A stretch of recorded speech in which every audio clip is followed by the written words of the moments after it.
أعوذ بالله من الشيطان الرجيم.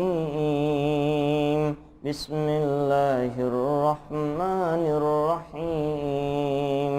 قال ألم أقل لك إنك لن تستطيع معي صبرا قال إن سألتك عن شيء بعدها فلا تصاحبني قد بلغت من لدني عذرا فانطلقا حتى إذا أتيا أهل قرية استطعما أهلها فأبوا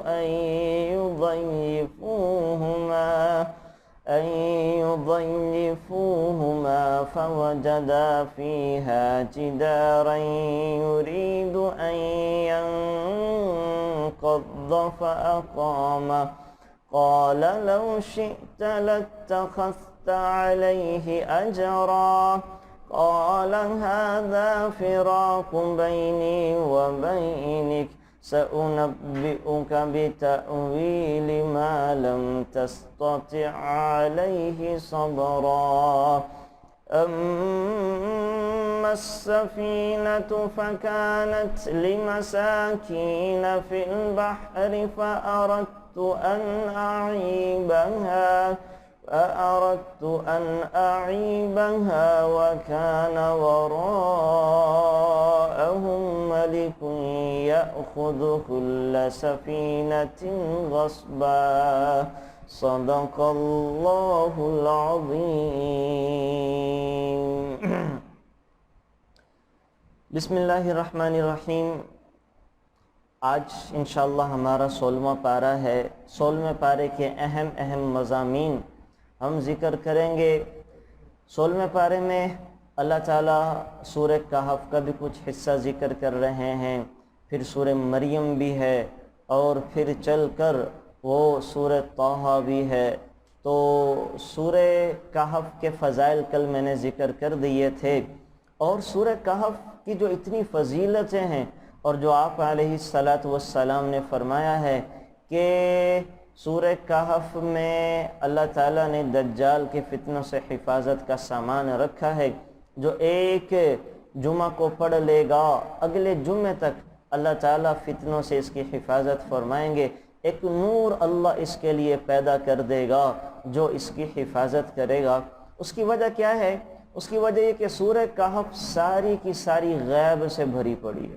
سورے اس میں مادہ کے خلاف، عقل کے خلاف واقعات ذکر کیے گئے ہیں جو عقل میں نہیں آ سکتے. لیکن وحی جب کہہ رہی ہے، اللہ جب کہہ رہے ہیں کہ یہ ہوا تھا اور ایسے ہوا تھا، تو ہمیں ماننا پڑے گا نا. اور یاد رکھیں، جب دجال کا ظہور ہوگا تو دجال کے ساتھی کون بنیں گے؟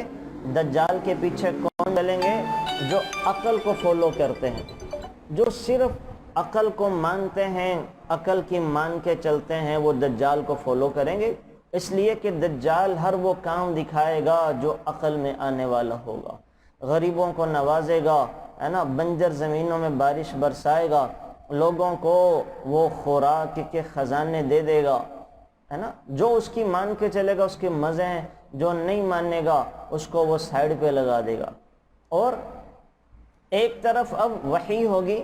وحی کیا کہہ رہی ہوگی کہ نہیں، یہ دجال جو کچھ دکھا رہا ہے یہ شعبدے بازی ہے، یہ فریب ہے، یہ دھوکہ ہے آنکھوں کا، اس کے پیچھے کچھ بھی حقیقت نہیں ہے. وحی یہ کہہ رہی ہے. تو جو تو کچے ایمان والے ہوں گے، جو دنیا کو دیکھ کر جیسا دیس ویسا بھیس، جدھر کی ہوا چلی ادھر کو چل پڑے، جن لوگوں کی تو یہ عادت ہوتی ہے، وہ سارے کے سارے دجال کے پیچھے چل کے گمراہ ہو جائیں گے. اور جو قرآن پر یقین رکھتے ہیں، اللہ کے نبی کے فرمان پہ یقین رکھتے ہوں گے، وہ دجال کو دیکھ کے کہیں کہ ہاں تو وہ جھوٹا ہے جس کے بارے میں ہر نبی نے ڈرایا تھا، تو وہ سب سے بڑا دھوکے باز ہے، شعبدے باز ہے، ہر نبی نے جس کے بارے میں خبر دی تھی ہم تجھے نہیں مانتے. تو جو جنت کا جھانسا دے رہا ہے، تیری جنت میں جانے والے وہ ہمیشہ ہمیشہ کی جہنم میں جائیں گے. اور جن کو تو جہنم سے ڈرا رہا ہے وہ جہنم نہیں ہے، وہ جنت ہے، تیری جہنم میں جانے والے ہمیشہ ہمیشہ جنت میں چلے جائیں گے۔ اب وہ آنکھوں پر یقین نہیں رکھ رہے اس وقت کے مسلمان، اپنی وحی پر، قرآن پر، احادیث مبارکہ پر یقین رکھیں گے تو اللہ انہیں نجات عطا فرمائے گا۔ تو یہ مادہ اور ایمان کی کشمکش سے سورہ کہف بھری پڑی ہے، سارے واقعہ عقل کے خلاف ہے۔ دیکھیں 309 سال تک سوئے رہنا اور پھر دوبارہ زندہ ہو جانا عقل میں نہیں آتا، عقل نہیں مانتی، لیکن اللہ نے کہا تو ہم تو کہتے ہیں 309 سال کیا، اللہ 3 کروڑ سال کے بعد بھی جگانے پہ قدرت رکھتا ہے، ہم اس کو تسلیم کرتے ہیں، مانتے ہیں۔ اور پھر حضرت خضر اور موسیٰ کے واقعے، سمندر میں مچھلی کا، وہ بھنی ہوئی مچھلی کا سرنگ بنا لینا، اور پھر سمندر میں حضرت خضر کا، حضرت موسیٰ کا چلنا، حضرت خضر کا زندہ ہونا، اور پھر لڑکے کو مار دینا اور تختے کو بے عیب کر دینا، یہ واقعہ سمجھ میں نہیں آتے۔ اور پھر سکندر ذوالقرنین کا واقعہ ہے اور یاجوج ماجوج کا واقعہ ہے، یہ واقعہ بھی عقل میں نہیں آتا۔ اللہ کہہ رہے ہیں کہ سد سکندری موجود ہے، یاجوج ماجوج اس قوم کے اندر، یہ قوم زمین پر موجود ہے۔ اب سائنس اور ٹیکنالوجی کہتی ہے کوئی نہیں ہے نہ، کہاں ہے اللہ ہی جانتے ہیں، اور یہ انسانوں سے زیادہ ہے۔ روایات میں آتا ہے 1-10 کم از کم ہے، 7 ارب انسان ہیں تو یاجوج ماجوج کی تعداد کم از کم 70 ارب ہے، 70 ارب کہاں ہے اللہ ہی بہتر جانتا ہے۔ اچانک نکل پڑیں گے، اللہ جب چاہے گا قیامت سے پہلے نکال دے گا۔ تو یہ باتیں عقل میں نہیں آتی، عقل میں نہیں، لیکن وحی میں آتی ہیں، ہے نا، قرآن میں آئی ہیں، احادیث مبارکہ میں آئی ہیں، تو ہم ان کو من و عن تسلیم کرتے ہیں۔ تو سورہ کہف ساری کی ساری عقل پرستوں کے خلاف ہے، عقل پرستوں کی عقل پہ یہ تماچا مارتی ہے، بتاتی ہے کہ اللہ کی قدرت سے بھری ہوئی ہوں۔ اس وجہ سے سورہ کہف کے پڑھنے کے بڑے فضائل ہیں ہر جمعہ والے دن، کہ جو بھی جمعہ کے دن پڑھے گا تو اللہ اس کا اللہ پر یقین بنتا چلا جائے گا، اللہ کی ذات پہ یقین بڑھے گا، اور انشاءاللہ اللہ تعالیٰ اسے، اس پڑھنے والے کو دجال کے فتنوں سے محفوظ فرما لیں گے۔ تو اس وجہ سے اس صورت کے بڑے فضائل آتے ہیں، اور میں نے آپ کو اس صورت کا مرکزی پوائنٹ بھی بتا دیا۔ باقی اللہ تعالیٰ نے یہاں پہ حضرت خضر علیہ السلام کا ذکر کیا ہے، حضرت موسیٰ کا واقعہ ہے، اور میں آپ کو سنا دیتا ہوں۔ خضر خضرہ سے ماخوذ ہے نا، خضرہ بولتے ہیں سبزے کو، ہریالی کو۔ حضرت خضر کے بارے میں بخاری شریف میں آتا ہے کہ جس جگہ بیٹھ جاتے تھے تو کیسی ہی زمین کیوں نہ ہو وہاں پہ گھاس اگ جاتی تھی، تو ان کے بیٹھنے سے گھاس اگتی تھی، اس وجہ سے ان کا نام ہی خضر پڑ گیا۔ نام خضر، سبزے والے، گھاس اگانے والے، سبزہ، ان کا نام ہی خضر پڑ گیا۔ اب یہ نبی ہیں کہ ولی ہیں؟ نبی ہیں کہ ولی ہیں؟ تو تمام علماء کا اس کے اوپر اتفاق ہے، جمہور کا، کہ یہ اللہ کے نبی تو ہیں، لیکن انہیں اللہ تعالیٰ نے تکوینی امور عطا کی ہیں، ہے نا، اللہ تعالیٰ نے انہیں تکوینی امور عطا کی ہیں۔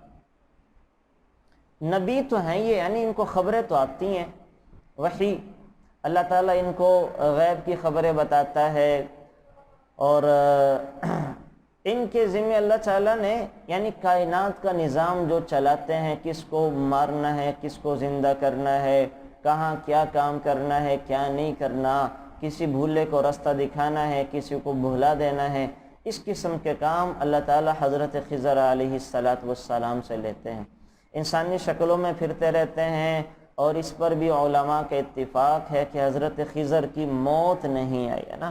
مجدد الفسانی، حضرت تھانوی رحمۃ اللہ علیہ کے زمانے کے واقعات اور بہت سارے بزرگوں کے زمانے کے واقعات موجود ہیں جو اس بات کی دلالت کرنے والے ہیں کہ حضرت خضر علیہ السلام زندہ ہیں اور ان کی ابھی تک موت نہیں ہوئی، قیامت میں اللہ ان کو موت عطا فرمائیں گے۔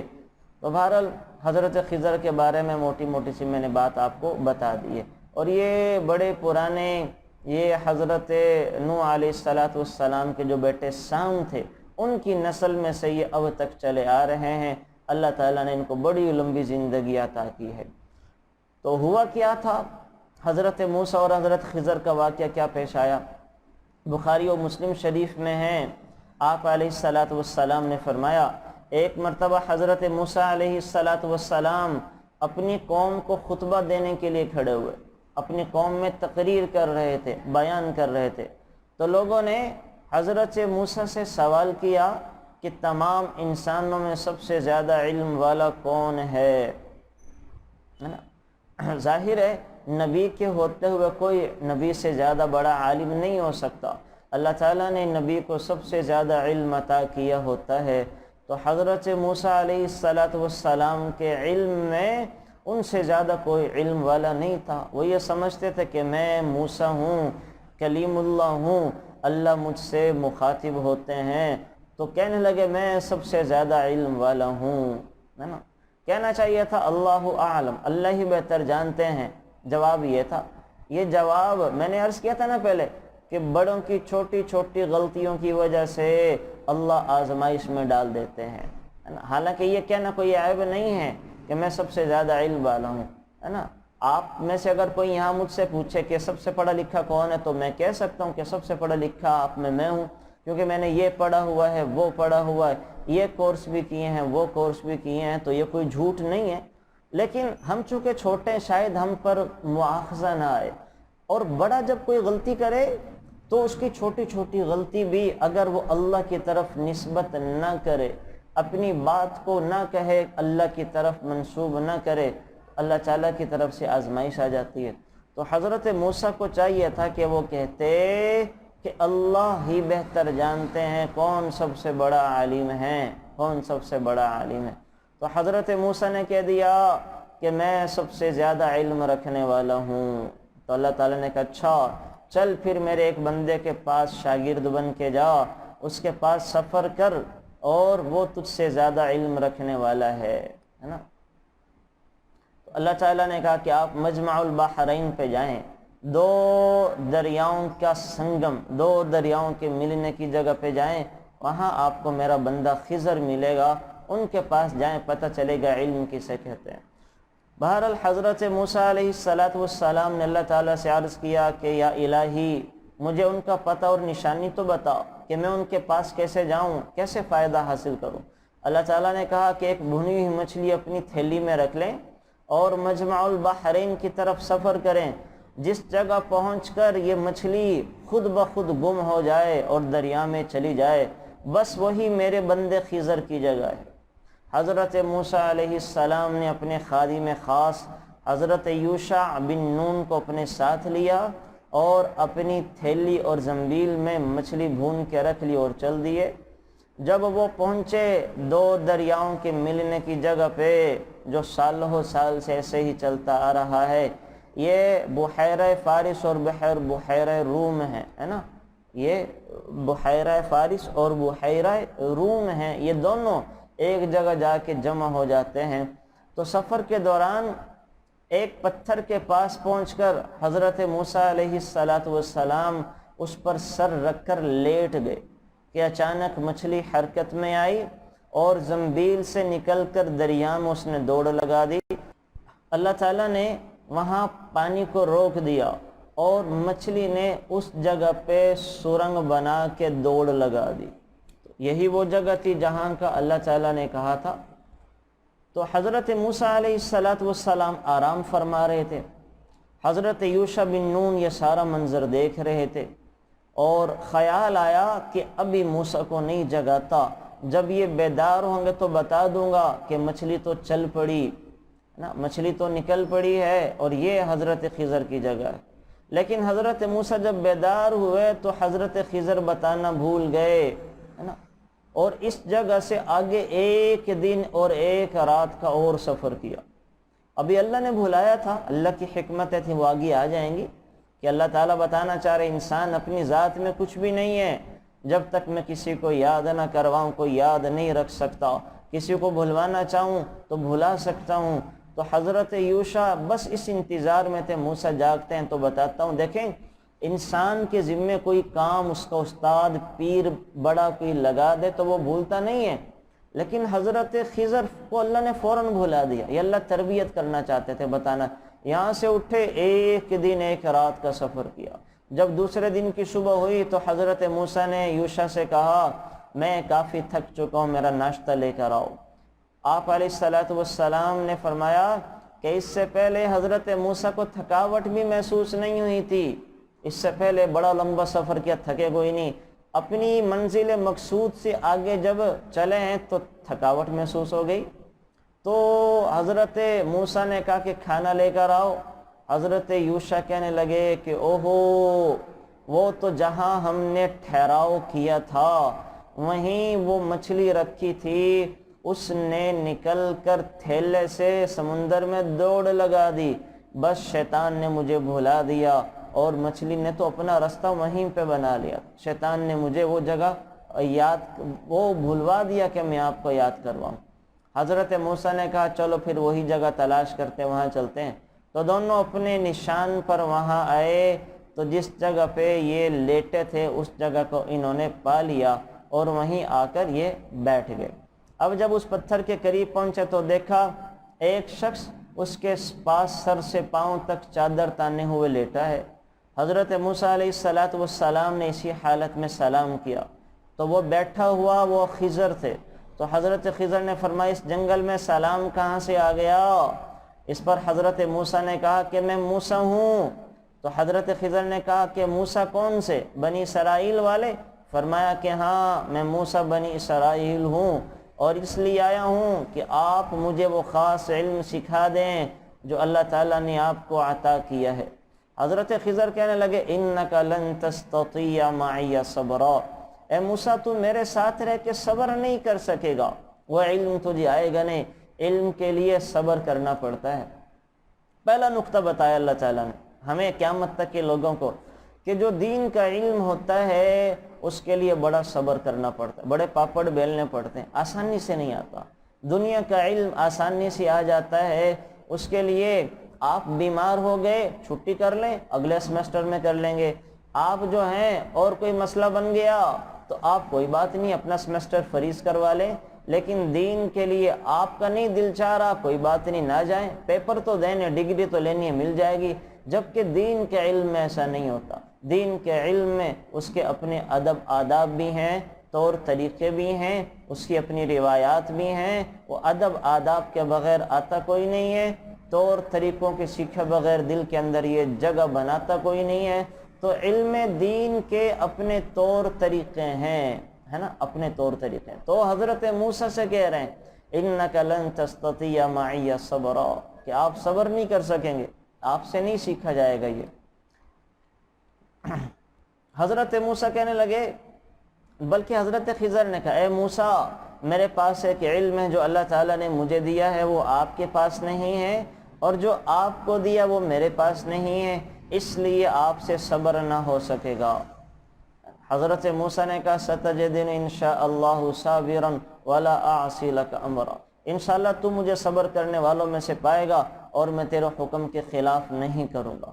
حضرت خضر علیہ السلام نے فرمایا اچھا اگر آپ میرے ساتھ چلنے کو تیار ہو ہی گئے ہیں تو پھر آپ نے مجھ سے کسی معاملہ کی تحقیق نہیں کرنی، کسی بارے میں مجھ سے سوال نہیں کرنا جب تک میں خود نہ بتا دوں۔ تو حضرت موسیٰ نے اقرار کر لیا کہ ہاں آپ سے میں کچھ نہیں پوچھوں گا، کسی بارے میں سوال نہیں کروں گا۔ اب یہ دونوں سفر پہ چل پڑے، چلتے چلتے دریا کے کنارے کنارے چلنے لگے۔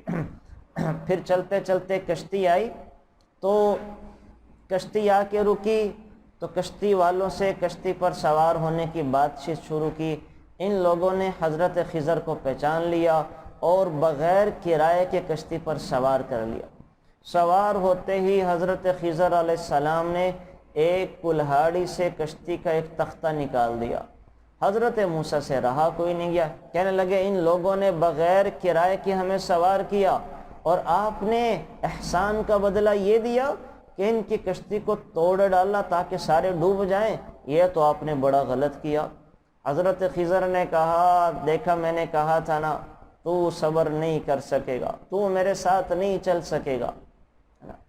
ظاہر ہے کیوں، اس کی وجہ کیا ہے؟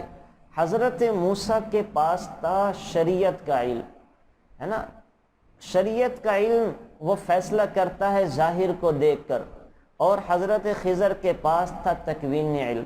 وہ فیصلے کرتے ہیں غیب کو دیکھ کر کہ اس کو کیا دینا ہے کیا نہیں دینا, کیا اس کے لیے ٹھیک ہے کیا نہیں ہے. وہ حکمتیں وہ دور کو, وہ دیوار کے پیچھے دیکھ رہے ہوتے ہیں. فرشتوں کو دیوار کے پیچھوں کا پتہ ہوتا ہے, انسان وہ ظاہر کو دیکھ رہا ہوتا ہے. تو حضرت موسیٰ تشریعی نبی تھے اور حضرت خضر تکوین یعنی کون کائنات کا نظام چلانے والے نبی تھے. یہ فرق ہے. تو حضرت موسیٰ نے جب دیکھا کہ اس نے تو کشتی توڑ دی اور احسان کے بدلے میں ظلم کیا اور کسی کو نقصان پہنچانا حرام ہے, اس وجہ سے فوراً بول پڑے. حضرت موسیٰ تو تھے ہی ویسے بڑے جلالی, تو یہ جب دیکھا کہ احسان کے بدلے میں احسان فراموشی بول پڑے, تو حضرت خضر نے بھی کہا بھائی تیرا میرا ایگریمنٹ ہوا تھا, تو صبر کرے گا, تو اپنا وعدہ بھول گیا. تو حضرت موسیٰ نے عذر کیا کہ میں اپنا وعدہ بھول گیا ہوں اور اس بھول پر آپ میرا کوئی مواخذہ نہ کریں. قال لا تؤاخذنی بما نسیت ولا ترہقنی من امری عسرا, اور میرے اس کام میں مجھ پر کوئی بوجھ نہ ڈالیں. آپ علیہ السلام نے یہ واقعہ ذکر کر کے فرمایا کہ حضرت موسیٰ کا پہلا اعتراض حضرت خضر پر بھول کی وجہ سے ہوا تھا, اور دوسرا بطور شرط کے, اور تیسرا جان بوجھ کر تھا. اچھا, اسی دوران کشتی پہ بیٹھے ہوئے ہیں, ایک چڑیا آئی اور کشتی کے کنارے پر بیٹھ کر اس نے دریا میں سے ایک چونچ پانی بھرا, اور حضرت خضر علیہ السلام نے حضرت موسیٰ سے خطاب کر کے کہا اے موسیٰ, تیرا اور میرا علم مل کر اللہ تعالیٰ کے علم کے مقابلے میں اتنی بھی حیثیت نہیں رکھتا جتنا کہ اس چڑیا کے چونچ میں جتنا پانی ہے سمندر کے مقابلے میں حیثیت نہیں رکھتا. اللہ اکبر. تو حضرت خضر کو, حضرت موسیٰ کو حضرت خضر کہ تیرا اور میرا علم یہ سارا مل کر اللہ کے علم کے مقابلے میں اتنی بھی حیثیت نہیں رکھتا جتنی اس چڑیا کے چونچ میں جو پانی ہے سمندر کے مقابلے میں حیثیت نہیں رکھتا. تو یہ حضرت موسیٰ کو پہلا سبق دیا کہ تیرا اور میرا علم کچھ بھی نہیں ہے, اصل علم تو اللہ کا علم ہے. اچھا, اب یہاں سے چلتے چلتے کشتی سے اتر کے دریا کے دوسرے کنارے چلے. حضرت خضر علیہ السلام نے ایک لڑکے کو دیکھا کہ دوسرے لڑکوں میں کھیل رہا ہے. حضرت خضر نے اس لڑکے کو اپنے پاس بلایا, اس کے سر کو پکڑا اور اس کا سر ہی کاٹ دیا. تو حضرت موسیٰ نے فرمایا یہ کیا کیا, ایک معصوم کی جان لے لیے تو بڑا گناہ کیا. کیا کیا آپ نے؟ ظاہر ہے اللہ معاف فرمایا, ہمارے سامنے کوئی بھی ایسا کرے تو ہم اس کو کہاں برداشت کریں گے. تو حضرت خضر کہہ رہے ہیں یہ آپ نے, حضرت موسیٰ کہہ رہے ہیں یہ کیا کیا, اتنا بڑا گناہ کر دیا. تو حضرت خضر نے پھر وعدہ یاد دلایا کہ میں نے کہا تھا نا تو نے صبر کرنا ہے, تو میرے ساتھ نہیں چل سکے گا. حضرت موسیٰ نے پھر عذر اور معذرت کی کہ مجھ سے نہیں ہو سکا, معذرت خواہ ہوں. اور کہنے لگے اگر اس کے بعد میں نے سوال کیا تو پھر آپ مجھے اپنے ساتھ نہ رکھنا, آپ کا عذر پورا ہو جائے گا. تو اس کے بعد سفر کرتے کرتے کرتے چلتے چلتے تھک گئے. ایک گاؤں والوں کے پاس ان کا گزر ہوا, تو انہوں نے گاؤں والوں سے درخواست کی کہ ہماری مہمان نوازی کریں, یعنی ہمیں کچھ کھلائیں پلائیں, اجنبی ہیں, اس شہر میں ہمارا کوئی جاننے والا نہیں ہے, کھلائیں پلائیں. گاؤں والوں نے انکار کر دیا نا, تو گاؤں والوں نے کھلانے پلانے سے انکار کر دیا, بھوکے بیچارے دونوں. حضرت خضر نے دیکھا گاؤں میں ایک دیوار گرنے والی ہے, تو حضرت خضر علیہ السلام نے فوراً اس دیوار کو سیدھا کھڑا کرنا شروع کر دیا. حضرت موسیٰ نے پھر تعجب کیا کہ اے خضر, یہ لوگ ہمیں کھلا پلا نہیں رہے ہیں, ہمیں ان کی وہ مہمان نوازی چاہیے, یہ ہمارا اکرام کرتے, لیکن یہ انکار کر رہے ہیں, اور آپ نے بغیر مزدوری لیے ان کی دیوار کو بنا دیا. مزدوری تو لے لیتے, تاکہ کچھ کھا پی لیتے. تو حضرت خضر نے پھر اس وقت کہا ھذا فراق بینی و بینک سأنبئک بتأویل ما لم تستطیع علیہ صبرا. اے موسیٰ, تیرے اور میرے بیچ میں جدائی کا وقت آ چکا ہے, اب تو اور میں اکٹھے نہیں چل سکتے, اب ہم دونوں کے بیچ میں جدائی کا وقت آ چکا ہے, اب تیرا میرا نباہ نہیں ہو سکے گا. تو بہرحال پھر اللہ تعالیٰ نے حضرت موسیٰ علیہ السلام کو حضرت خضر کے ذریعے سے یہ ساری باتیں ہم سمجھائیں تو حضرت خضر کہنے لگے اب میں تمہیں بتاتا ہوں کہ یہ کیا ماجرا تھا، یہ میں نے کیوں کیا، اب میں تجھے وہ بتاتا ہوں جو اللہ نے مجھے علم دیا ہے اس کائنات کا نظام چلانے کے لیے۔ تو حضرت خضر نے بتانا شروع کیا کہ یہ جن کی کشتی تھی یہ 10 بھائی تھے، جن میں سے 5 معذور ہیں اور 5 محنت مزدوری کر کے اپنے معذور بھائیوں کے لیے کماتے ہیں، تو ان کی مزدوری کا سامان یہ کشتی ہی ہے۔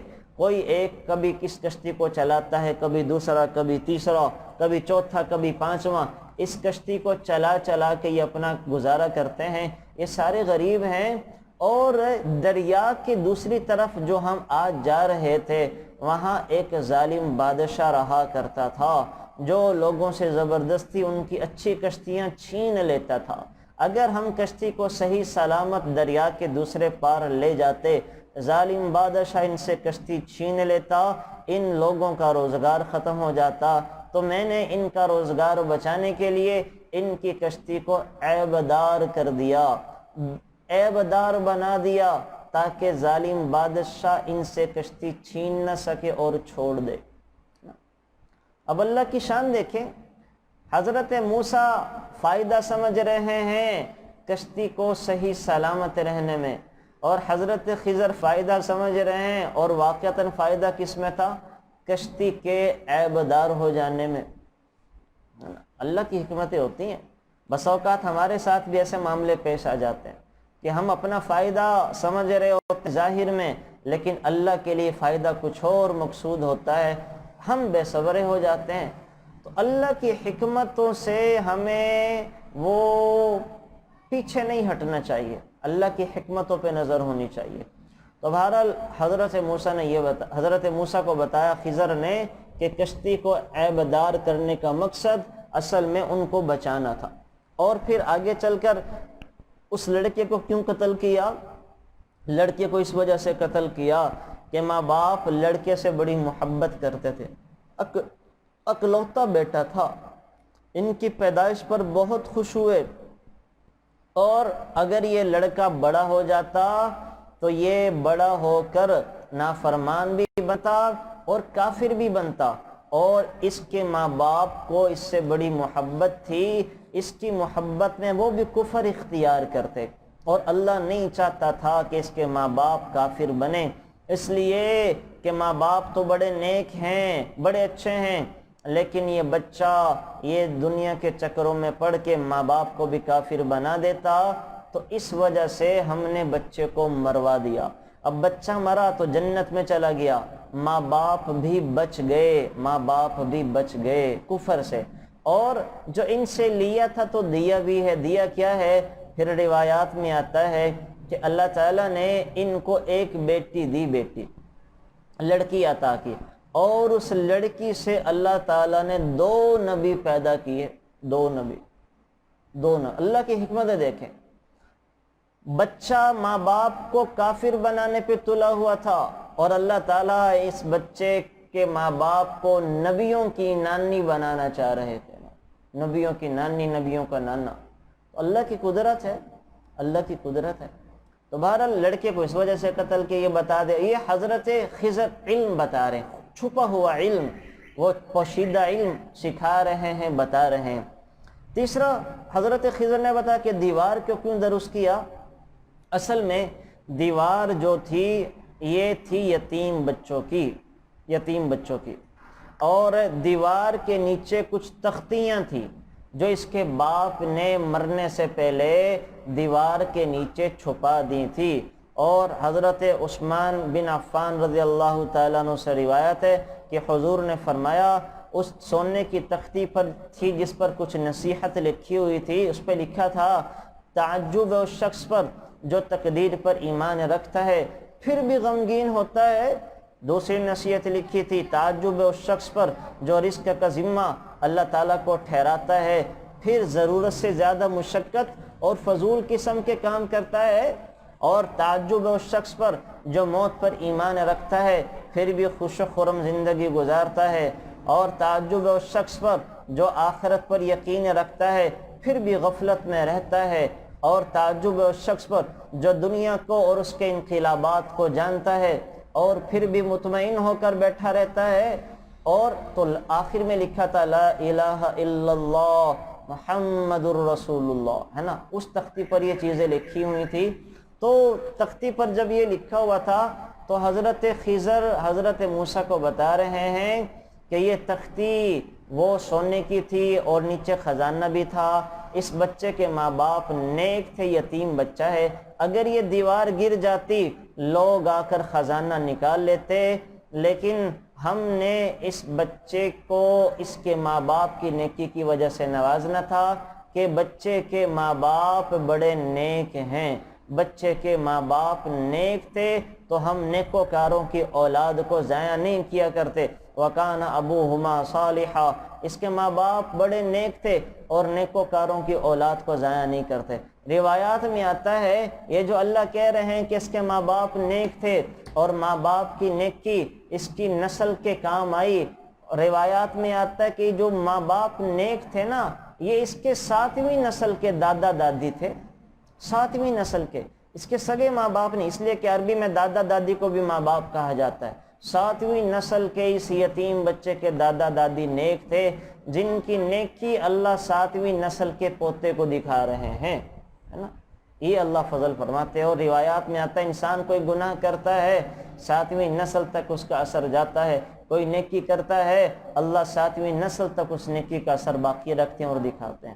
تو یہاں بھی یہ 7ویں نسل کی اولاد اور پوتا تھا اور اللہ تعالیٰ نے ان کو عطا کیا، نوازا، اور اس بچے کو اللہ تعالیٰ نے پھر مالدار بنا دیا۔ تو بہرحال یہ 7ویں نسل کا تھا۔ تو کہا حضرت خضر نے حضرت موسیٰ کو اگر یہ دیوار گر جاتی اس کا خزانہ سارے لوگ لے جاتے، لیکن یہ بڑا ہوگا تو اللہ تعالیٰ اس کو عطا فرما دیں گے۔ تو یہ حکمتیں بتائیں اور یہ علم بتایا کہ علم اصل میں یہ ہے۔ اب ایک اگلی بات جو آپ سے میں نے بتایا کہ حضرت خضر علیہ السلام زندہ ہیں، تو روایات سے یہی پتہ چلتا ہے کہ حضرت خضر علیہ السلام زندہ ہیں، اور مجدد الف ثانی رحمۃ اللہ علیہ فرمایا کرتے تھے کہ میں نے تو مکاشفہ کیا ہے اور اس سے پتہ چلا کہ حضرت خضر علیہ السلام زندہ ہے، اور میں نے ان سے ملاقات بھی کی۔ بہرحال اسی پر ہی علماء کے اتفاق ہے کہ حضرت خضر علیہ السلام وہ زندہ ہیں اور لوگوں کو رستہ دکھاتے ہیں، بتاتے ہیں۔ یہ تھا حضرت خضر علیہ السلام اور حضرت موسیٰ والا واقعہ۔ آگے چل کر وہ حضرت ذوالقرنین اور یاجوج ماجوج کا واقعہ اللہ تعالیٰ ذکر فرما رہے ہیں۔ اس کا بھی میں آپ کو خلاصہ بتا دوں کہ کیا ہے۔ آپ علیہ السلام حضرت نواس بن سمعان فرماتے ہیں کہ آپ علیہ السلام نے ایک دن صبح کے وقت دجال کا ذکر کیا اور فرمایا کہ اس کا فتنہ بڑا سخت اور عظیم ہوگا، ہے نا، اس کا فتنہ بڑا سخت اور عظیم ہوگا۔ صحابہ کہتے ہیں حضور کے بیان سے ہم پر ایسا خوف طاری ہوا گویا کہ دجال کھجوروں کے جھنڈ میں ہیں، یعنی قریب موجود ہے۔ ہم شام کو پھر حضور کی خدمت میں آئے تو آپ نے ہمارے دلوں کے تاثرات کو بھانپ لیا اور پوچھا کہ تم نے کیا سمجھا؟ ہم نے عرض کیا کہ یا رسول اللہ آپ نے دجال کا تذکرہ فرمایا ہے اور بعض باتیں ایسی ذکر کی ہیں جن سے اس کا معاملہ حقیر اور آسان معلوم ہوتا تھا، اور بعض باتیں ایسی بتائی ہیں جس سے پتہ چلا کہ وہ بڑا طاقتور ہوگا، اس کا فتنہ بڑا عجیب ہوگا، بڑا عظیم ہوگا۔ ہمیں تو ایسا محسوس ہونے لگا کہ ہمارے قریبی کھجور کے جھنڈ میں موجود ہے۔ آپ علیہ السلام نے فرمایا تمہارے بارے میں جن فتنوں کا مجھے خوف ہے ان میں دجال کی بنسبت دوسرے فتنے زیادہ قابل خوف ہیں، یعنی تمہارے لیے دجال کا فتنہ اتنا بڑا نہیں ہے تم لوگوں کے لیے، اس لیے کہ اگر تو وہ میری موجودگی میں نکل آیا تو میں خود اس کا مقابلہ کروں گا، تمہیں اس کی فکر کی ضرورت نہیں ہے، اور اگر وہ میرے بعد آیا تو ہر شخص اپنی ہمت کے موافق اس کو مغلوب کرنے کی کوشش کرے گا۔ حق تعالی میری غیر موجودگی میں ہر مسلمان کا ناصر اور مددگار ہے۔ اس کی علامت یہ ہے کہ وہ نوجوان سخت پیچ دار بالوں والا ہے، اس کی ایک آنکھ اوپر کو ابری ہوئی ہے، دوسری آنکھ سے کانا ہے، ہے نا، دوسری آنکھ سے کانا ہے، وہ عبد العزہ بن قطن ہے نا۔ اگر تم میں سے کسی مسلمان کا دجال کے ساتھ سامنا ہو جائے تو اس کو چاہیے وہ سورہ کہف کی ابتدائی آیات پڑھ لے، وہ اس سے دجال کے فتنے سے محفوظ ہو جائے گا۔ دجال شام اور عراق کے درمیان سے نکلے گا اور ہر طرف فساد مچائے گا۔ اے اللہ کے بندو، اس کے مقابلے میں ثابت قدم رہنا۔ ہم نے عرض کیا یا رسول اللہ صلی اللہ علیہ وسلم، وہ زمین میں کتنی مدت تک رہے گا؟ آپ نے فرمایا وہ 40 دن رہے گا، لیکن پہلا دن 1 سال کے برابر ہوگا، دوسرا دن 1 مہینے کے برابر ہوگا، تیسرا دن 1 ہفتے کے برابر ہوگا، اور باقی عام دنوں کے برابر دن ہوں گے۔ ہم نے عرض کیا یا رسول اللہ، جو دن 1 سال کے برابر ہوگا، کیا ہم اس میں صرف 1 دن کی 5 نمازیں پڑھیں گے؟ آپ نے فرمایا نہیں، بلکہ وقت کا اندازہ کر کے پورے سال کی نمازیں ادا کرنا ہوں گی۔ پھر ہم نے عرض کیا یا رسول اللہ، وہ زمین میں کس قدر تیزی کے ساتھ سفر کرے گا؟ اس کے ابر کے مانند حضور نے فرمایا کہ بادل کی طرح تیز چلے گا جس کے پیچھے موافق ہوا لگی ہوئی ہو۔ پس دجال کسی قوم کے پاس سے گزرے گا، ان کو اپنے باطل عقائد کی دعوت دے گا، وہ اس پر ایمان لے آئیں گے تو وہ بادلوں کو حکم دے گا کہ وہ برسیں، وہ برسنے لگیں گے۔ زمین کو حکم دے گا کہ وہ سرسبز و شاداب ہو جائے اور اس کے مویشیوں کو چرائیں، وہ سرسبز و شاداب ہو جائیں گی اور مویشی چرنے لگیں گے۔ اور شام کو جب واپس آئیں گے تو ان کے کوہان پہلے کی طرح بنسبت بہت اونچے ہو چکے ہوں گے اور تھن دودھ سے بھرے ہوئے ہوں گے اور ان کی کوکھیں پر ہو چکی ہوں گی۔ پھر دجال کسی قوم کے پاس سے گزرے گا اور ان کو بھی اپنے کفر و گمراہی کی دعوت دے گا، لیکن وہ اس کی باتوں کو رد کریں گے، وہ ان سے مایوس ہو کر چلا جائے گا، تو یہ مسلمان لوگ قحط سالی میں مبتلا ہو جائیں گے اور ان کے پاس کچھ نہ مال رہے گا نہ اور کچھ رہے گا، اور وہ ویرانہ زمین کے پاس سے گزر ہوگا تو وہ اس کو خطاب کرے گا، اے زمین اپنے خزانوں کو باہر نکال۔ چنانچہ زمین کے خزانے اس کے پیچھے پیچھے چلیں گے جیسے شہد کی مکھیاں اپنے سردار کے پیچھے چلتی ہیں۔ پھر دجال ایک آدمی کو بلائے گا جس کا شباب، جس کی جوانی پورے زوروں پر ہوگی، اس کو تلوار مار کر 2 ٹکڑے کر دے گا، اور دونوں ٹکڑے اس قدر فاصلے پہ گریں گے جس قدر تیر مارنے والا اور نشانے کے درمیان فاصلہ ہوتا ہے۔ پھر وہ اس کو بلائے گا، وہ زندہ ہو کر دجال کی طرف اس کے فعل پر ہنستا ہوا روشن چہرے کے ساتھ آ جائے گا۔ اس دوران اللہ تعالی حضرت عیسیٰ کو نازل فرمائیں گے، چنانچہ وہ 2 رنگ دار چادریں پہنے ہوئے دمشق کے مشرقی جانب کے سفید مینار پر اس طرح نزول فرمائیں گے کہ اپنے دونوں ہاتھوں کو فرشتوں کے پروں پر رکھے ہوئے ہوں گے۔ جب اپنے سر مبارک کو نیچے کریں گے تو اس سے پانی کے قطرات جھڑیں گے جیسے کوئی ابھی غسل کر کے آیا ہو، اور جب سر کو اوپر کریں گے تو اس وقت بھی پانی کے قطرات موتیوں کی طرح صاف ہو کر گریں گے۔ جس کافر کو آپ کے سانس کی ہوا پہنچے گی وہ وہیں مر جائے گا، ہے نا، جس کافر کو بھی حضرت عیسیٰ کے سانس کی ہوا پہنچے گی وہیں مر جائے گا۔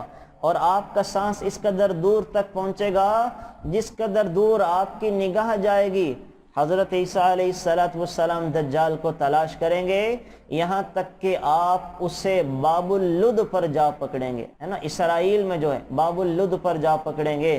یہ فلسطین کے قریب اب بھی بستی ہے اور اسرائیل اس کی حفاظت کرتے ہیں، اسرائیل یہودی، وہاں اس کو قتل کریں گے۔ پھر حضرت عیسیٰ علیہ السلام لوگوں کے پاس تشریف لائیں گے اور بطور شفقت کے ان کے چہروں پر ہاتھ پھیریں گے اور جنت میں اعلیٰ درجات کی خوشخبری سنائیں گے۔ حضرت عیسیٰ علیہ السلام ابھی اسی حال میں ہوں گے کہ اللہ تعالیٰ کا حکم ہوگا میں اپنے بندوں میں سے ایسے لوگوں کو نکالوں گا جن کے مقابلے کی کسی کو طاقت نہیں ہے، آپ مسلمانوں کو جمع کر کے کوہ طور پر لے جائیں۔ حضرت عیسیٰ علیہ السلام سارے مسلمانوں کو جمع کر کے کوہ طور پر لے جائیں گے۔ اللہ تعالیٰ یاجوج ماجوج کو کھول دے گا، وہ بڑی تیزی کے ساتھ پھسلتے ہوئے نکلیں گے اور پہلے بحیرہ طبریہ سے گزریں گے، سارے سمندر کا پانی پی جائیں گے، پھر وہ اور سمندروں سے گزریں گے، وہاں کا پانی دریاؤں سے گزریں گے، وہ خشک، کہیں بھی پانی نہیں ملے گا۔ پھر حضرت عیسیٰ علیہ السلام اور ان کے ساتھی کوہ طور پر پناہ لے چکے ہوں گے، اور دوسرے مسلمان اپنے قلعوں اور محفوظ جگہوں میں چلے جائیں گے۔ کھانے پینے کا سامان ساتھ ہوگا مگر کم پڑ جائے گا۔ حضور نے فرمایا ایک بیل کے سر کو 100 دینار سے بہتر سمجھا جائے گا۔ کوئی بیل کے سر کے برابر غلہ دے دے، 100 دینار لے لے۔ 100 دینار بنتے ہیں یہ 80 8 5 4.5 لاکھ روپے بنتے ہیں۔ 100 دینار 4.5 لاکھ روپے دے کر بھی کوئی وہ بیل کے سر کے برابر غلہ کھانے کی چیز دینے کو تیار نہیں ہوگا۔ حضرت عیسیٰ علیہ السلام اور دوسرے مسلمان اپنی تکلیف دور ہونے کے لیے اللہ تعالیٰ سے دعا کریں گے، اللہ تعالیٰ ان کی دعا قبول فرمائیں گے اور ان پر وبائی صورت میں بیماری بھیجیں گے، ہے نا۔ یاجوج ماجوج پر وائرس اترے گا اور یاجوج ماجوج تھوڑی دیر میں سارے کے سارے مر جائیں گے۔ حضرت عیسیٰ علیہ السلام اور ان کے ساتھی کوہ طور سے نیچے آئیں گے، دیکھیں گے کہ زمین پر ایک بالش جگہ بھی نہیں ہے کہ جو لاشوں سے بھری نہ پڑی ہو۔ زمین پر تعفن پھیلے گا۔ یہ کیفیت دیکھ کر حضرت عیسیٰ پھر دعا کریں گے اللہ اس مصیبت سے جان چھڑا، تو اللہ تعالیٰ پھر بڑی بڑی گردنوں والے پرندوں کو بھیجے گا جن کی گردنیں اونٹ کی گردنوں کی طرح ہوں گی، ہے نا، وہ ڈریگن قسم کے ہوں گے۔ وہ ان کی لاشوں کو اٹھا کر دور جہاں اللہ چاہیں گے پھیر دیں گے۔ پھر اللہ تعالیٰ کیا کریں گے، دریاؤں میں پانی ڈال دیں گے، سمندروں کو بھر دے گا، آسمان سے بارش برسے گی اور ساری زمین کا گند اور کچرا اللہ صاف کر دے گا۔ زمین سے اس کی برکتیں ظاہر ہوں گی، اتنی برکتیں پھوٹیں گی کہ ایک انار پورے ایک جماعت کو کافی ہو جائے گا، اور لوگ انار کے چھلکے سے چھتریاں بنا کر سایہ حاصل کریں گے۔ دودھ میں اتنی برکت ہوگی، ایک اونٹنی کا دودھ ایک پوری جماعت پی لے گی، گائے کا دودھ ایک قبیلہ پی لے گا، بکری کا دودھ پوری برادری کو کافی ہوگا، اور یہ امن کا زمانہ 40 سال تک رہے گا جب تک قیامت نہ آ جائے نا۔ پھر اللہ تعالیٰ ایک بڑی عمدہ قسم کی ہوا چلائیں گے جس کی وجہ سے سارے مسلمانوں کی بغلوں کے نیچے ایک خاص قسم کی بیماری ظاہر ہوگی اور سارے کے سارے فوت ہو جائیں گے، اور زمین پر صرف کافر باقی بچیں گے۔ سارے مسلمان فوت ہو گئے، زمین پر کافر باقی ہیں جو زمین پر کھلم کھلا گناہ کا ارتکاب کریں گے، کھلم کھلا اللہ کی نافرمانیاں کریں گے، اور ایسے لوگوں پر اللہ قیامت کو قائم کرے گا۔ بہرحال یہاں بہت ساری باتیں ہیں یاجوج ماجوج کے حوالے سے اور دجال کے حوالے سے، بہت ساری چیزیں یہاں پہ وہ ذکر کی گئی ہیں احادیث مبارکہ میں بھی، اور موٹی موٹی چیزیں میں نے ذکر کر دی ہیں۔ اس سے جو اگلا قصہ ہے وہ ہے ذوالقرنین کا، اس میں بھی کچھ یاجوج ماجوج کے حال احوال آ جاتے ہیں، وہ میں آپ کو اس میں پھر ذکر کر دوں گا۔ یاجوج ماجوج کا اور ذوالقرنین کا کچھ قصہ وہ میں آپ کو ذکر کر دوں۔ ذوالقرنین کون تھے اور ان کو ذوالقرنین کیوں کہا جاتا ہے؟ ان کا اصل نام تو مرزبان تھا، مرزبان، اور یہ اسکندر یونانی کی اولاد میں سے تھے، اور حضرت عیسیٰ علیہ السلام کے قریب کا ان کا زمانہ ہے۔ ذوالقرنین قرن سینگ کو کہتے ہیں عربی زبان میں۔ ایک روایت یہ ہے کہ ان کے سروں پر 2 سینگ تھے، 2 سینگوں کی وجہ سے ان کا نام ذوالقرنین 2 سینگوں والا رکھ دیا گیا، 2 سینگوں والے ذوالقرنین۔ ایک وجہ یہ ہے، ایک وجہ یہ ہے 2 سینگوں والا ان کا نام اس وجہ سے رکھا گیا کہ ان کے سر پر 2 سینگ تھے، اور ایک قول یہ ہے کہ انہوں نے مشرق اور مغرب کو فتح کیا، ہے نا، مشرق اور مغرب کو فتح کرنے کی وجہ سے 2 سینگوں والا نام پڑ گیا۔ مجاہد رحمۃ اللہ علیہ فرماتے ہیں کہ ساری زمین پر 4 بادشاہوں نے حکومت کی ہے، 2 مومن ہیں، 2 کافر ہیں، 2 ایمان والے حضرت سلیمان اور نمبر 2 حضرت ذوالقرنین، ان دو نے پوری زمین پر بلا شرکت غیر حکومت کی ہے، اور 2 کافر ہیں نمرود اور بخت نصر، انہوں نے بھی پوری زمین پر حکومت کی ہے۔ اور ذوالقرنین جو تھے یہ بادشاہ تھے، نبی نہیں تھے، انہیں اللہ تعالیٰ نے نبوت عطا نہیں کی۔ یہ زمین پر سفر کرتے رہتے، چلتے چلتے چلتے زمین میں ساری جگہ گھوما پھرا کرتے تھے، اور وہاں جا کے لوگوں کو امن دلاتے، لوگوں کے کام آتے۔ تو روایات میں آتا ہے کہ ذوالقرنین اپنی سلطنت کا دورہ کرتے کرتے ایک ایسی جگہ پر پہنچے جس کے دونوں طرف پہاڑ تھے، بیچ میں ایک وادی تھی۔ وہاں کے رہنے والوں کی گفتگو ان کی سمجھ میں نہیں آئی، مگر انہوں نے کسی طرح ذوالقرنین سے یہ شکایت کی کہ چھوٹے چھوٹے قد کے کچھ لوگ ہیں، یاجوج ماجوج ان کا نام ہے، جو ہماری کھیتیاں تباہ کر دیتے ہیں، کیونکہ یاجوج ماجوج غریبوں کی بستیوں میں آ کر گھاس کھا جاتے، پتے اور سبزیاں کھا جاتے، سوکھی ہوئی کو اٹھا کر لے جاتے، اور جو انسان نظر آتا اس کو بھی کھا جاتے تھے۔ تو اس قوم نے ہمارا بڑا نقصان کر رکھا ہے، ہم آپ سے گزارش کرتے ہیں اور آپ کے لیے چندہ بھی اکٹھا کرتے ہیں، آپ ہمارے اور یاجوج ماجوج کے درمیان ایک مضبوط دیوار بنا دیں۔ حضرت ذوالقرنین نے کہا تمہیں تمہاری دولت مبارک ہو، تم صرف کام کرانے میں میرا تعاون کرو، ہمارے پاس اللہ کا دیا سب کچھ ہے، باقی ہم سب کچھ خود کریں گے۔ حضرت ذوالقرنین نے دونوں پہاڑوں کے درمیان کے فاصلے کا اندازہ لگایا تو فاصلہ 100 فرسخ کے برابر تھا۔ چنانچہ بنیادیں کھود دی گئیں اور اتنی گہرے بنیادیں کھدوائیں کہ پانی نکلنے لگا۔ اب پہاڑوں کی بنیادوں سے پانی نکالنا یہ آج تک کسی نے بھی نہیں کیا، لیکن انہوں نے کیا ہے نا۔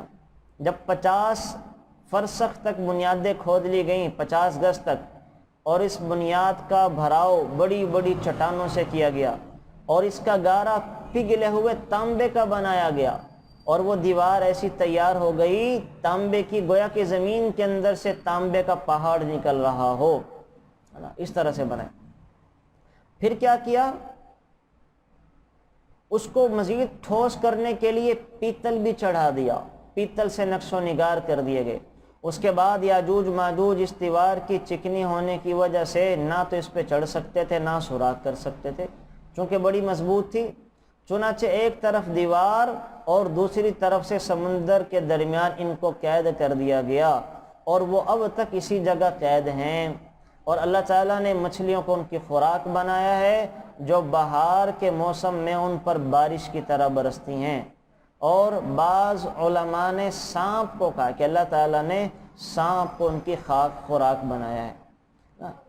اور روایات میں آتا ہے حضرت ذوالقرنین نے جب یہ کام کیا، اور اس کو سد سکندری کہا جاتا ہے کہ حضرت سکندر ذوالقرنین کی بنائی ہوئی دیوار جو یاجوج ماجوج کے درمیان میں ہے، اور جس کے بارے میں روایات میں آتا ہے کہ یاجوج ماجوج روزانہ اس کو چاٹنے کی کوشش کرتے ہیں، اور وہ چاٹتے چاٹتے چاٹتے جب تھوڑی سی رہ جاتی ہے تو کہتے ہیں یہ کام کل کریں گے، وہ کل آتی کوئی نہیں ہے، تو وہ پھر کیا کریں گے؟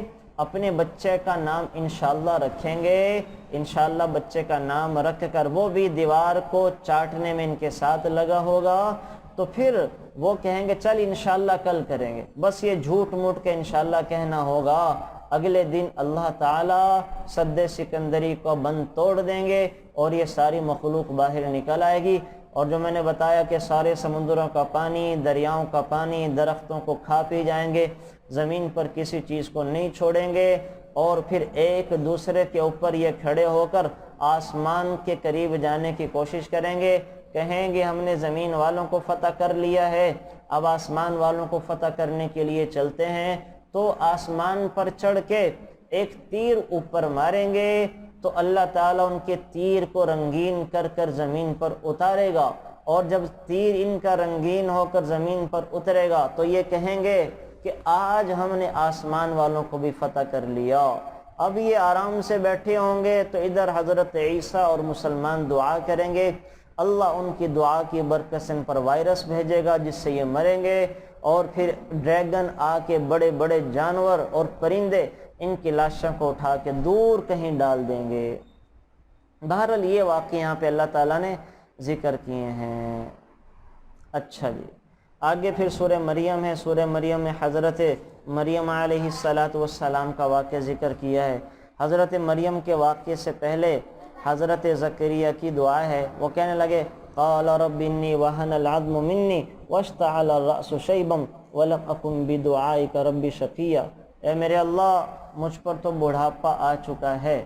یہاں اللہ ہمیں یہ بتانا چاہ رہے ہیں کہ دعا میں اپنی حاجت مندی، ضرورت کو ذکر کرنا مستحب ہے نا۔ آپ دیکھیں حضرت زکریا نے مانگنے سے پہلے کیا کیا؟ اللہ تعالیٰ کے سامنے اپنی کمزوری اور ضعف کو ذکر کیا کہ میں بوڑھا ہو چکا ہوں اور اولاد کی خواہش کرنے والا تو نہیں تھا، لیکن یہ اللہ، آپ مریم کو جب بے موسمی پھل دے سکتے ہیں تو مجھے بھی تو اولاد دے سکتے ہیں۔ تو یہاں یہ بتانا مقصود تھا کہ دعا جب انسان مانگے تو دعا میں اللہ تعالیٰ سے پہلے اپنا دکھ درد ذکر کرے، اپنا دکھڑا بتائے کہ اللہ میں نے یہ بھی کیا، یہ بھی کیا، میں فلاں لوگوں کے پاس بھی گیا، میں نے اتنے پاپڑ بیل چکا ہوں، کہیں سنوائی نہیں ہو رہی اور تیرے سوا کوئی سننے والا نہیں۔ اپنے دکھ بندہ بیان کرے، اپنی آرزویں اپنے اللہ کو بندہ بیان کرے، پھر اللہ سے مانگے۔ اور یہاں اللہ تعالیٰ بتا رہے ہیں یرثنی ویرث من آل یعقوب، کہ انبیاء علیہ السلام کی میراث نہیں ہوتی ہے۔ یہ جو باغ فدق کو لے کر شیعہ حضرات پروپوگنڈا کرتے ہیں، بالکل غلط ہے۔ حضرت فاطمہ کو جب ابوبکر صدیق نے یہ حدیث مبارکہ سنا دی تھی کہ حضور نے فرمایا تھا ہم انبیاء میراث میں کچھ بھی نہیں چھوڑا کرتے ہیں نا، علم ہماری میراث ہوتی ہے، جو جتنا چاہے لے لے، علماء ہمارے وارث ہیں، تو ہم میراث میں کسی کو بھی نہیں چھوڑا کرتے۔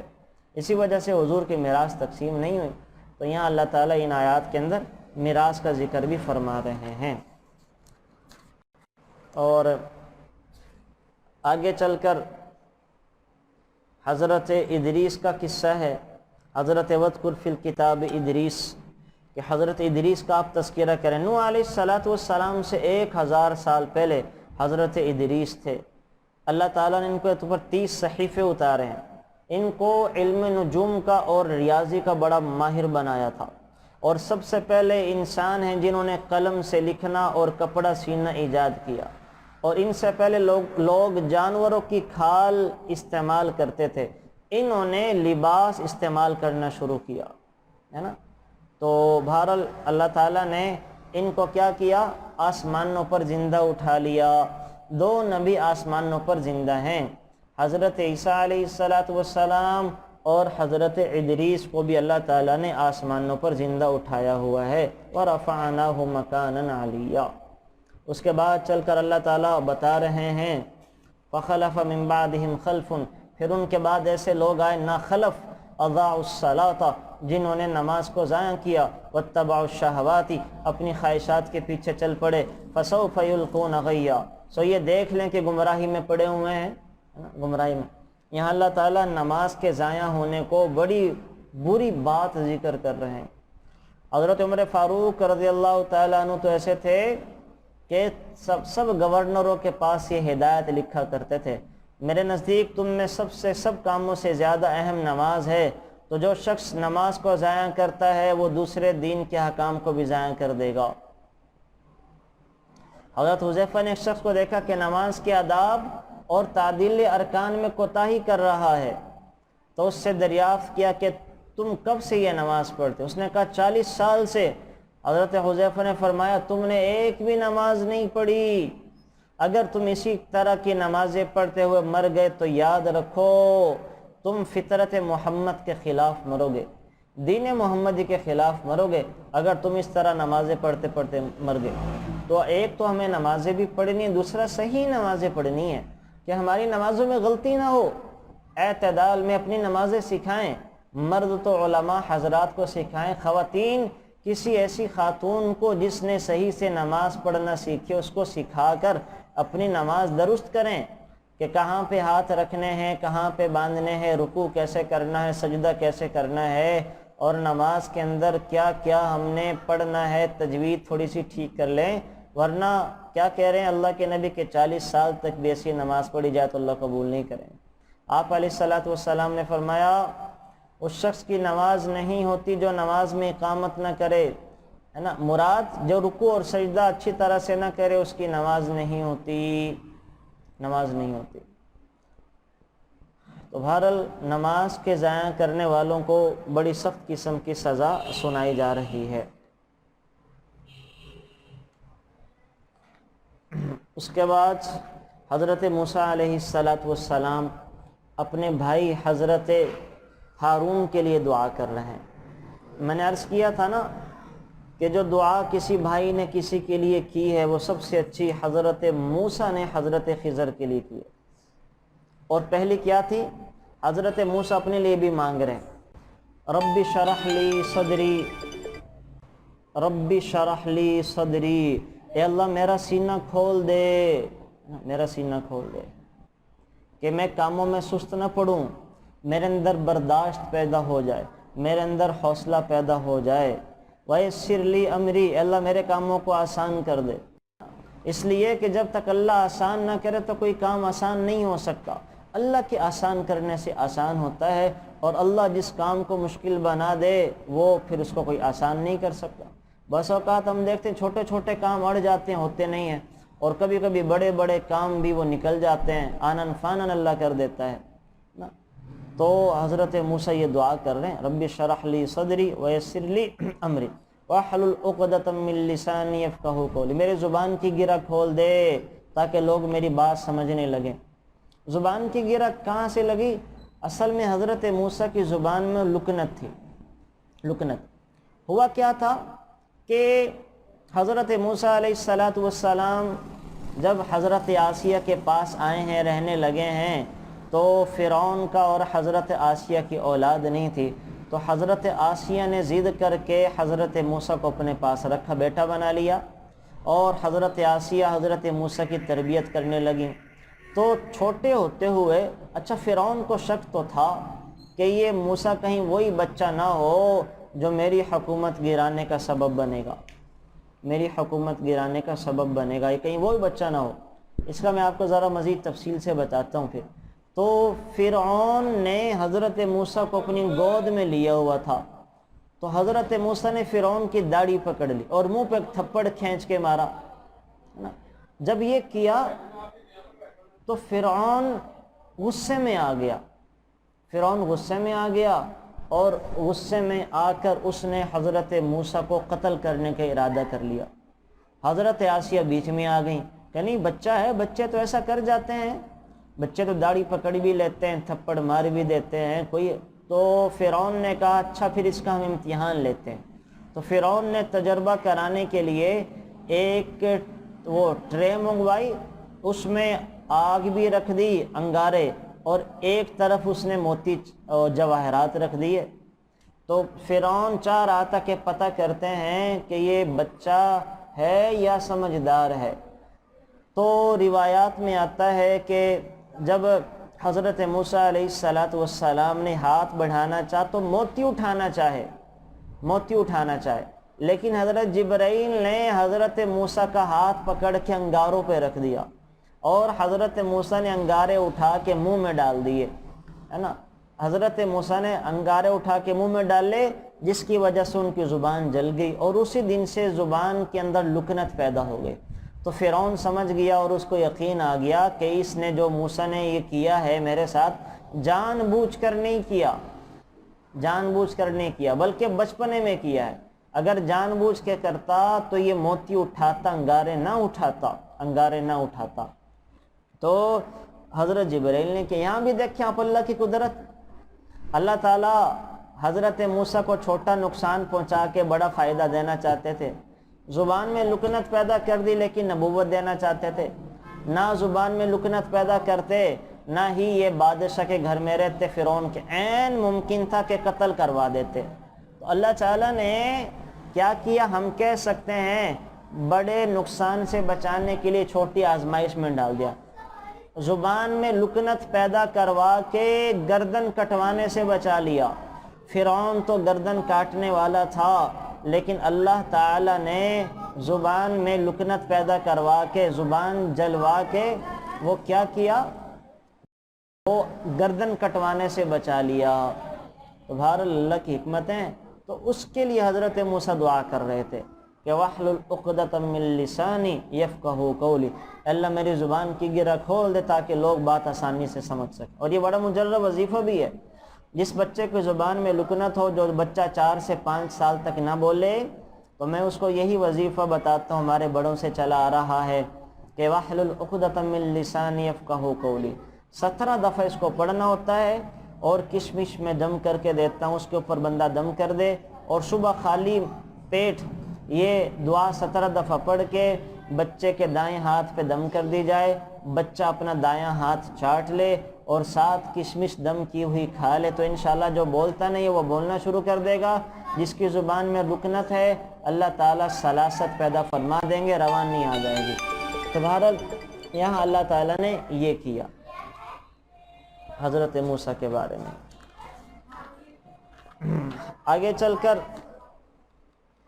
حضرت موسیٰ کا تفصیلی قصہ ذکر کر رہے ہیں۔ میں آپ کو صرف اشارے کر دیتا ہوں، مجھے بھی آج پتہ نہیں کیوں تھکاوٹ سی ہو رہی ہے۔ تو وَفَتَنَّاكَ فُتُونَ، اللہ تعالیٰ کہہ رہے ہیں کہ ہم نے آزمائش میں ڈال دیا۔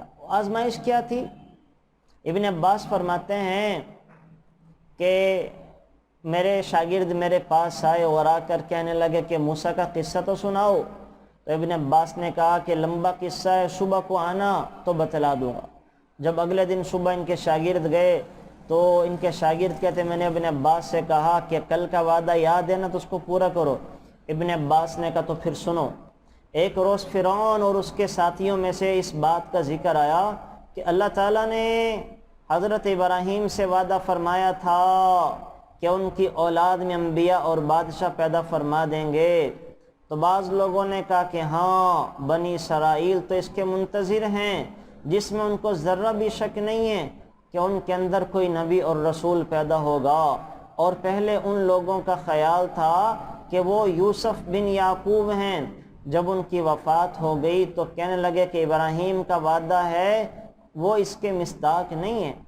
فرعون نے سنا تو اس کو فکر لگ گئی کہ اگر بنی اسرائیل میں جن کو اس نے غلام بنا رکھا ہے، بنی اسرائیل والے یہ فرعون کے غلام تھے، فرعون کی غلامی کیا کرتے تھے، سارے کے سارے قبطیوں کے غلام تھے۔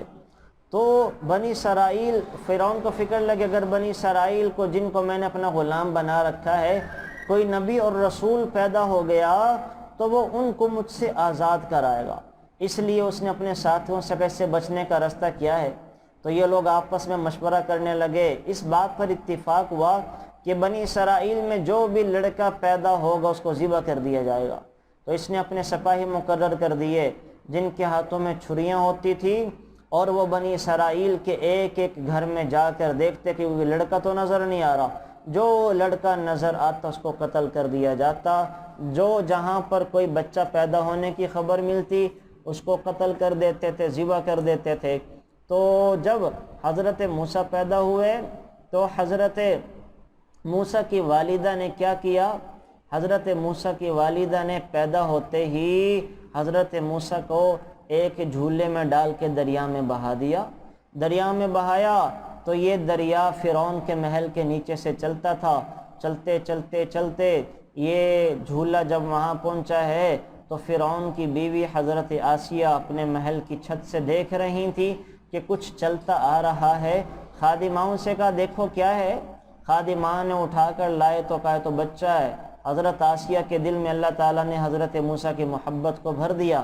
فرعون سے کہا کہ یہ بچہ ہے اور اللہ نے ہمیں اولاد نہیں دی ہے اور ہم اس کو اپنا بیٹا بنا لیتے ہیں۔ فرعون پہلے تو گھبرایا لیکن حضرت آسیہ نے کسی نہ کسی طرح سے تیار کر لیا۔ فرعون کو نجومیوں نے بتا بھی دیا تھا کہ وہی بچہ ہے جو تیرے سورج کے زوال کا سبب بنے گا، تیری بادشاہت کے سورج کو ڈبو دے گا۔ لیکن حضرت آسیہ نے فرعون کو سمجھایا اور اس کو منت سماجت کر کے، ظاہر بیویاں منا ہی لیتی ہیں تو فرعون بھی مان گیا۔ بس اللہ کا نظام تھا، اللہ نے بھی یہ سارا کچھ کرنا تھا، اور اسی کے گھر میں پلنے والے سے اللہ نے اس کو مروانا تھا۔ تو بہرحال یہ ہوا تو فرعون حضرت موسیٰ نے دودھ کوئی نہیں پیا۔ اللہ نے ماں کے ساتھ بھی وعدہ کر رکھا تھا کہ میں موسیٰ کو تیرے پاس لوٹا دوں گا، تو دودھ کوئی نہیں اب پی رہے ہیں یہ۔ فرعون کی بیوی آسیہ نے اعلان کیا کہ شہر میں جتنی دودھ پلانے والی ہیں ساری ہیں، تو حضرت موسیٰ نے کسی بھی دائی کا دودھ نہیں پیا۔ حضرت موسیٰ کی بہن بھی وہاں موجود تھی، کہنے لگی مجھے ایک ایسی عورت کا پتہ ہے کہ جس کا دودھ بڑا اچھا ہے اور ہر بچہ اس کا دودھ پی لیتا ہے، اس کے دودھ کا کوئی بھی انکار نہیں کرے گا، اس کو لے کر آؤ۔ وہ جب آئیں تو حضرت موسیٰ کے پاس، تو حضرت موسیٰ کی ماں نے بھی بڑی سمجھداری سے پتہ نہیں لگنے دیا کہ میرا بچہ ہے، اور بڑی حکمت کے ساتھ اپنے بچے کو دودھ پلایا۔ اب وہ کبھی یہیں دودھ پلاتی، کبھی گھر لے جاتی، اسی طرح سے یہ سارا نظام چلتا رہا، اور حضرت موسیٰ بڑے ہوتے گئے اور فرعون کے دربار میں رہ کے پلتے رہے، بڑے ہوتے رہے۔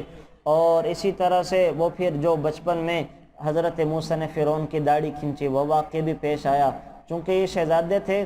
انہوں نے جب بڑے ہوئے تو کیا دیکھتے ہیں کہ ایک بنی اسرائیلی اور ایک قبطی آپس میں لڑ رہے ہیں، تو انہوں نے دونوں کو چھڑانا چاہا اور وہ قبطی کو پکڑا تو ایک مکے سے قبطی مر گیا۔ اس سے یہاں یہ شور پھیل گیا کہ یہ موسیٰ تو بنی اسرائیل والوں کا ساتھ دیتا ہے، اور یہ ہے تو فرعون کے گھر میں پلنے بڑھنے والا، ساتھ یہ کیوں دیتا ہے؟ تو وہاں سے حضرت موسیٰ علیہ السلام کے خلاف یہ سارے لوگ ہوئے، اور حضرت موسیٰ کو پکڑنے کے لیے وہ فرعون نے اپنے بندے بھیج دیے۔ حضرت موسیٰ یہاں سے ڈر کر وہ حضرت شعیب کی طرف چلے گئے، اور حضرت شعیب علیہ السلام نے ان کو اپنے پاس رکھا اور کہا کہ اگر حضرت شعیب کی بیٹیوں والا جو قصہ مشہور ہے انشاءاللہ اس کی جگہ پہ سنا دوں گا۔ بیٹیوں نے کہا تھا کہ حضرت موسیٰ بڑے امانت دار بھی ہیں، نیک بھی ہیں، آپ ان کو اپنے پاس رکھ لیں۔ حضرت شعیب نے جب دیکھا کہ یہ بڑے اچھے آدمی ہیں تو کہا ٹھیک ہے تم میرے پاس وقت گزارو، میں اپنی بیٹی کی شادی بھی تم سے کر دوں گا، اپنا سارا مال بھی تمہیں دے دوں گا۔ 10 سال پورے کیے، وہاں سے اپنی بیگم بھی لے کر چلے، سارا مال مویشی بھی لے کر چلے۔ کوہ طور پر پہنچے تو اللہ تعالیٰ نے بیوی کے لیے خدمت کے لیے جا رہے تھے، بیوی امید سے تھیں تو ان کے لیے آگ لینے کے لیے جا رہے تھے، اللہ تعالیٰ نے وہاں اپنی تجلی گرائی ہوئی تھی، حضرت موسیٰ کو نبوت عطا کر دی۔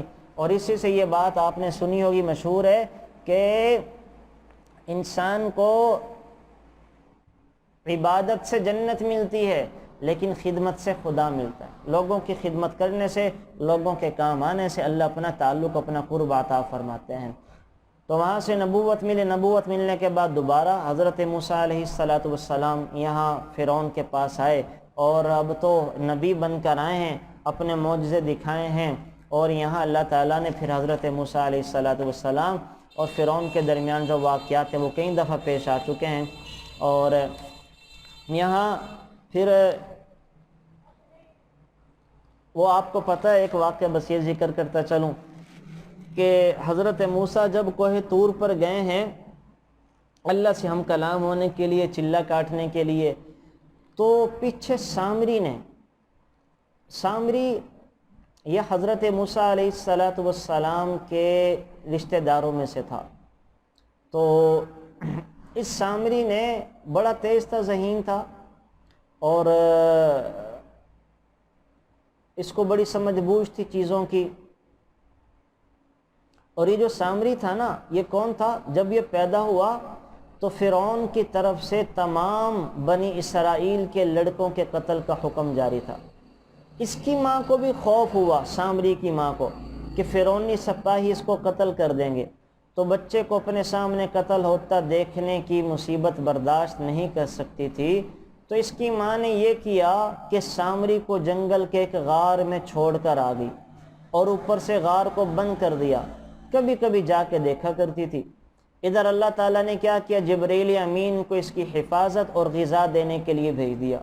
وہ اپنی ایک انگلی پر شہد، ایک پر مکھن، ایک پر دودھ لاتے اور اس بچے کو چٹا دیتے تھے، یہاں تک یہ سامری غار ہی میں پل بڑھ کر بڑا ہو گیا۔ لیکن انجام کار، صحبت بری ملی، پیسوں کا لالچ آ گیا تو کفر میں مبتلا ہو گیا، اور بنی اسرائیل والوں کو بھی کافر بنا دیا، اور اللہ کے عذاب میں گرفتار ہوا۔ یہاں ایک شاعر بڑی اچھی بات کہتا ہے، اذا المرء لم يخلق سعیدا تحیرت عقول مربیہ وخاب المؤمل، ہے نا، جب کوئی شخص نسلاً ہی بدبخت ہو تو اس کی پرورش کرنے والوں کی عقلیں بھی حیران رہ جاتی ہیں۔ دیکھو وہ موسیٰ، اچھا اس کا نام بھی موسیٰ تھا، ہے نا، سامری تو بعد میں پڑھا، اس کا نام بھی موسیٰ تھا۔ تو وہ موسیٰ جس کی تربیت فرعون نے کی وہ تو نبی بنا، اور وہ موسیٰ جس کی تربیت جبرائیل نے کی وہ کافر بنا۔ تو اللہ کے کرنے ہیں، اللہ کے کرنے اچھوں سے برے، برے سے اچھے نکال آتے ہیں۔ تو جس کی تربیت جبرائیل کریں وہ موسیٰ تو بنا سامری اور کافر، اور وہ موسیٰ جس کی تربیت فرعون کرے، ہے نا، کافر کرے، وہ موسیٰ بنا نبی اور اللہ کا لاڈلا۔ اللہ کے کرنے ہیں بہرحال۔ تو سامری نے کفر میں مبتلا کیا، اور میں نے پہلے سامری کو بتا دیا تھا آپ کا سامری کے بارے میں کہ حضرت موسیٰ جب آئے ہیں تو اللہ تعالیٰ نے سامری نے جن لوگوں کو کفر پہ لگایا تھا بچھڑا بنا کے، حضرت جبرائیل کو چونکہ یہ جانتا تھا، حضرت جبرائیل نے سامری کی، جس کا اصل نام موسیٰ تھا، تربیت کی تھی، تو حضرت جبرائیل کی آمد کو یہ پہچان جاتا تھا، اور حضرت جبرائیل کا گھوڑا جہاں اس کے پاؤں پڑتے تھے اس کو دکھتے تھے، تو یہ وہ مٹی اٹھا لیتا کہ جبرائیل کے پاؤں کے گھوڑے کی برکت یہ تھی جہاں وہ لگتے تھے وہاں گھاس اگ آتی تھی، تو یہ مٹی اٹھا کے بچھڑے میں ڈال کے اس نے بچھڑے کو بولنے والا بنا دیا اور لوگوں کو کفر پہ لگا دیا۔ تو بہرحال چونکہ یہ جبرائیل کو جانتا تھا اس نے ان سے فائدہ اٹھایا، اللہ تعالیٰ نے پھر اس کی اپنی موت آپ ہی مروا دیا، اس کی زبان بڑھ گئی، بیماری میں مبتلا ہو گیا، بہرحال اس کو اللہ تعالیٰ نے تبھی موت مروا دیا۔ اور آخر میں اللہ تعالیٰ جو سورۃ طٰہٰ کے ایک آیت ذکر کر رہے ہیں، وَمَنْ أَعْرَضَ عَنْ ذِكْرِي فَإِنَّ لَهُ مَعِيشَةً ضَنْكًا، جو لوگ میرے قرآن سے اعراض کریں گے، کیا مطلب، نہ اس کو پڑھیں گے، نہ سمجھیں گے، نہ عمل کریں گے، پڑھتے ہی کوئی نہیں ہے، پڑھتے ہیں تو عمل کوئی نہیں کرتے، عمل کرتے ہیں تو آگے سمجھنے سمجھانے کی کوشش نہیں کرتے۔ جو قرآن سے اعراض کرے گا ہم کیا کریں گے، وَإِنَّ لَهُ مَعِيشَةً ضَنْكًا، ہم زندگی تنگ کر دیں گے، زندگی تنگ کر دیں گے، اور کیا سزا دیں گے، وَنَحْشُرُهُ يَوْمَ الْقِيَامَةِ أَعْمَى، قیامت کے دن اس کو اندھا کر کے اٹھائیں گے، نابینا کر کے اٹھائیں گے۔ وہ کہے گا قَالَ رَبِّ لِمَ حَشَرْتَنِي أَعْمَى، اے اللہ میں تو دیکھنے والا تھا، آج کیوں نابینا اٹھا ہوں؟ اللہ کہیں گے کہ تیرے پاس ہمارا قرآن آیا تھا، ہمارا دین آیا تھا، تو بھی تو اندھا ہو گیا تھا، دنیا میں لگ کے اس سے اندھا تھا، تو نے ہمیں یاد نہیں کیا، آج جب ہمارا پاس تم آئے ہو تو ہم تم سے اندھے ہو رہے ہیں، تمہیں اندھا کر رہے ہیں، تمہیں یاد نہیں کریں گے، ہے نا، تو نے ہمیں بھلا دیا تھا، آج ہم تمہیں بھلا دیتے ہیں، آج ہم تمہیں بھلا دیتے ہیں۔ تو بہرحال یہ بڑی سخت آیت ہے قرآن کریم کو نہ پڑھنے کی، نہ سمجھنے کی، عمل نہ کرنے کی، کہ اللہ معیشت تنگ کر دے گا۔ معیشت تنگ ہونے کا کیا مطلب ہے، اچھے دوست نہیں ملیں گے، لاکھوں کے بستر پر بھی سکون کی نیند نہیں آئے گی، وفادار سہیلیاں نہیں ملیں گی، پھر اچھا گھر نہیں ملے گا، پھر دوائیاں ہوں گی، صحت نہیں ملے گی، اور بڑی بڑی ساری یعنی اللہ تعالیٰ انسان کو آزمائش میں ڈال دے گا۔ تو یہ ہے اللہ زندگی تنگ کر دے گا قرآن پر نہ چلنے کی وجہ سے۔ اور آگے چل کر اللہ تعالیٰ کہہ رہے ہیں وَلَا تَمُدَّنَّ عَيْنَيْكَ، اے میرے نبی جی اپنی نظروں کو ان کے مال کی طرف نہ کیجئے، یہ تو ہم ان کو آزمانے کے لیے دے رہے ہیں، نا، آزمانے کے لیے دے رہے ہیں۔ حضرت عمر نے فرمایا تھا نا کہ میں جب حضور کے پاس گیا تو میں نے دیکھا کمرے پہ لیٹے ہیں، ایک بوریہ پر، چٹائی پر نشان ہیں، تو حضرت عمر رو دیے، یا رسول اللہ صلی اللہ علیہ وسلم آپ کے بدن مبارک پر تو نشان ہیں، اور یہ روم اور شام، کیسر اور کسرا والے یہ محلات میں رہتے ہیں، آرام دہ جگہوں پہ رہتے ہیں۔ تو حضور نے فرمایا اے خطاب کے بیٹے تم ابھی تک شک میں پڑے ہوئے ہو، یہ لوگ تو وہ ہیں جن کی لذات اور محبوبات اللہ تعالیٰ نے اس دنیا میں دے دی ہیں، آخرت میں کوئی حصہ نہیں ہے، وہاں عذاب ہی عذاب ہے، اور ایمان والوں کا معاملہ اس کے برعکس ہے۔